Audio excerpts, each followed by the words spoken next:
This week, Boeing is warning airlines of a potential loose bolt on its 737 MAX planes. The aerospace company saying it might take only 2 hours to fix, but this comes after production issues slashed the plane's delivery forecast this year. Our next guest doubts that Boeing will meet its delivery targets in 2024, and other supply issues will continue to plague the company. For more on this, we've got Peter McNally, Third Bridge Global Sector Lead, here with us on the day. Peter, it's great to speak with you.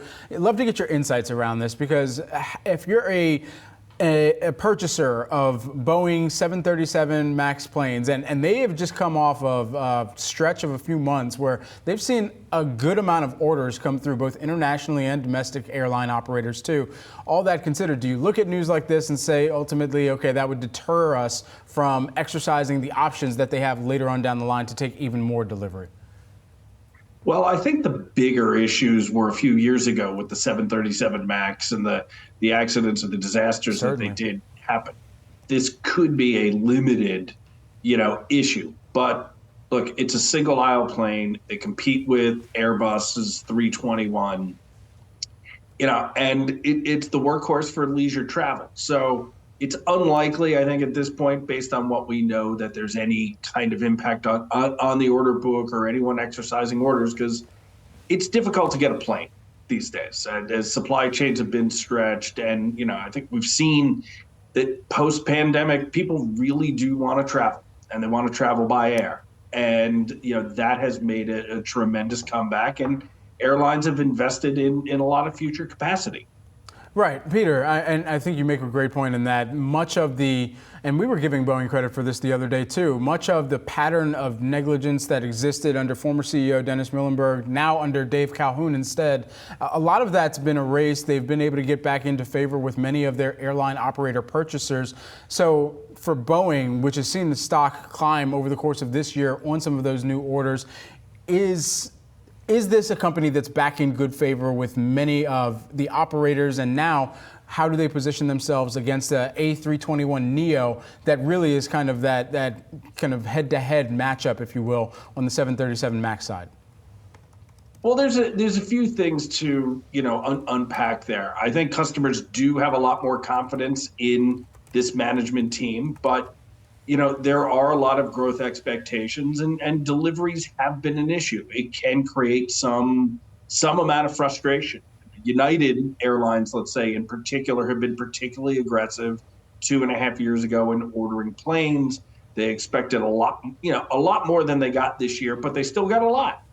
And that's expected to grow in the future. But the constraints really are there on Boeing suppliers at this point.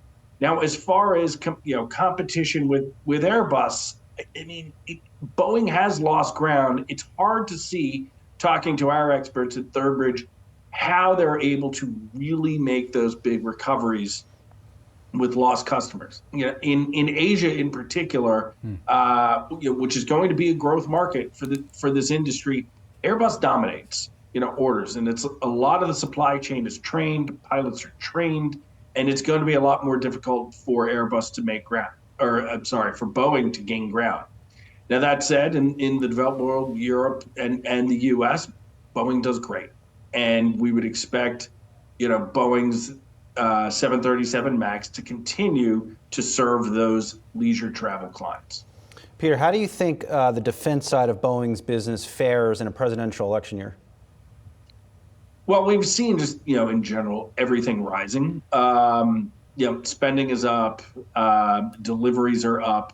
But again, it's a supply chain issue that, we've seen across this industry as well as the commercial aerospace business. It'll be, interesting to see this development with United Launch Alliance, which has, been rumored for sale for more than, $2 billion is something that Boeing may look to monetize here with their partner. But it's certainly going to be a growth area, but whether or not they can convert that into profit remains to be seen. Along those lines, Pierre, do you see Boeing meeting its $6 billion free cash flow goal? It comes down to the 787, really, and that has been the big factor in cash flow for the last year and a half, and that certainly is possible. Now, there really were some very positive developments in the second half of this year in terms of their ability to deliver that plane, which is at a much bigger ticket item than the 737. So that will go a long way, and I think that's what investors are expecting, that they can convert that those deliveries into cash flow. How many 787s would they need to deliver, and what's the target from your perspective?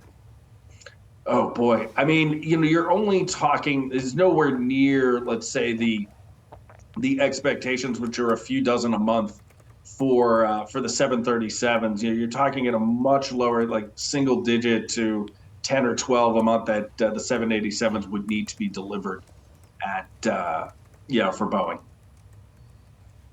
All right, Peter McNally, Third Bridge Global Sector Lead. Good to see you. Happy New Year. We'll talk to you soon. All right, same to you guys.